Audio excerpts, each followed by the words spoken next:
Je vais vous raconter une histoire, Inch'Allah. Je suis dans la mosquée, j'assiste au cours.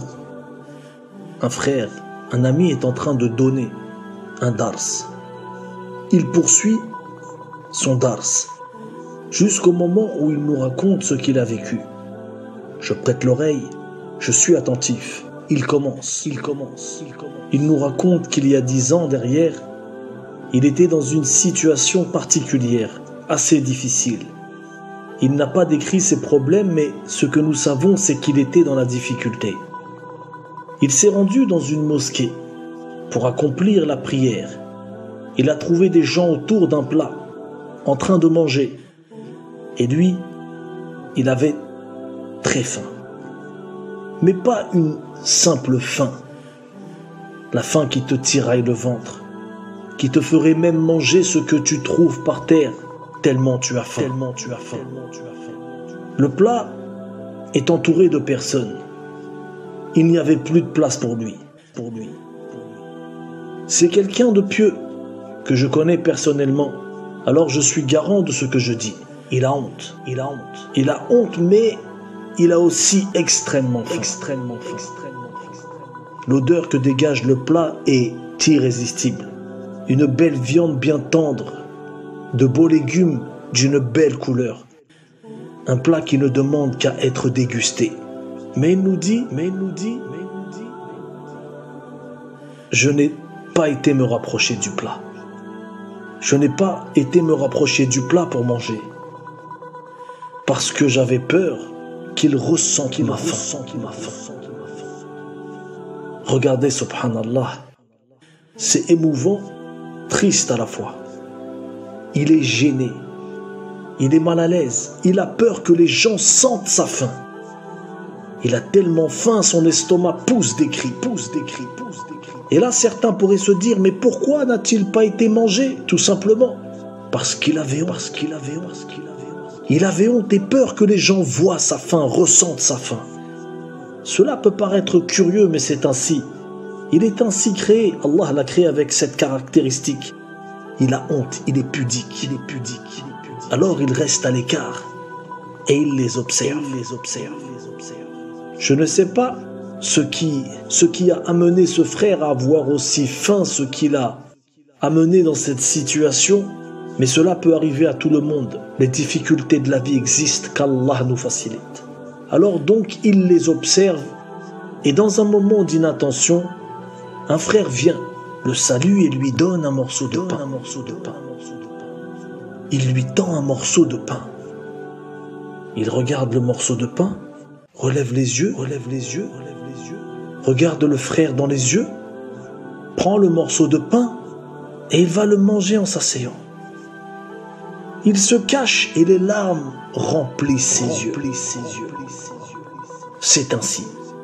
Il a été touché. Les problèmes de la vie, la faim, il était assez fragile et sensible à ce moment-là. Alors il se met à pleurer dans son coin et nous dit que cette histoire s'est déroulée il y a 10 ans en arrière.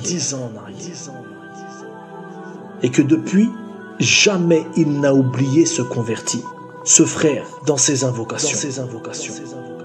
Le frère qui lui a donné le morceau ne savait pas à quel point il avait faim.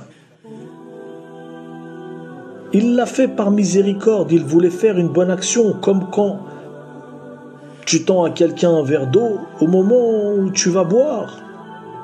La morale de l'histoire, ne sous-estimez jamais une action, un geste.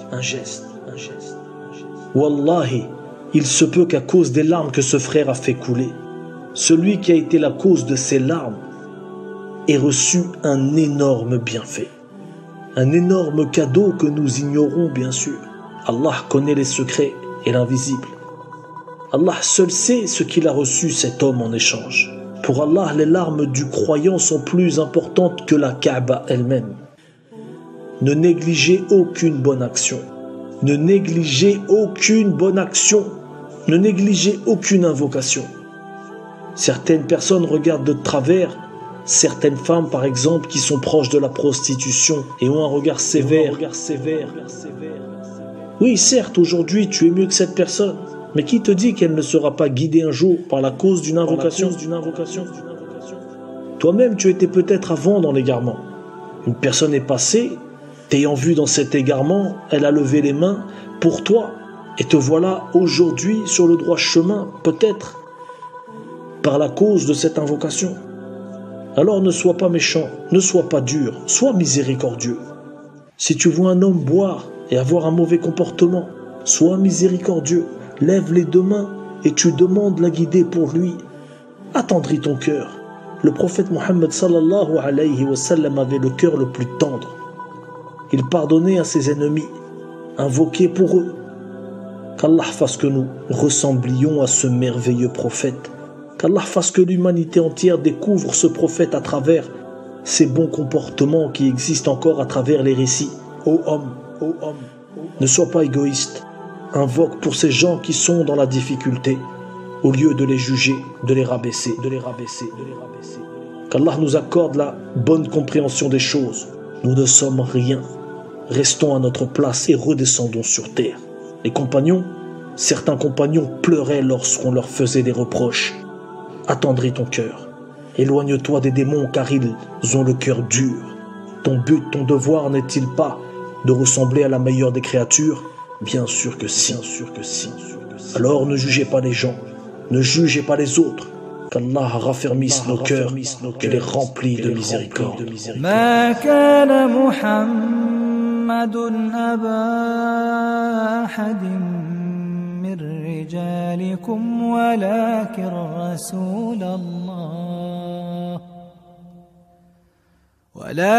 رسول الله وخاتم النبيين وكان الله بكل شيء عليما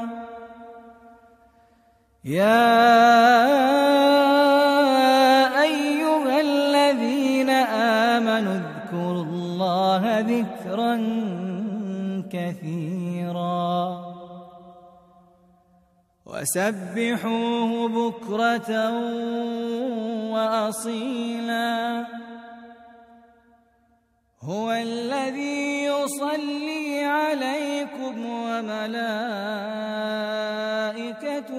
ليخرجكم من الظلمات إلى النور وكان بالمؤمنين رحيما تحيتهم يوم يلقونه سلام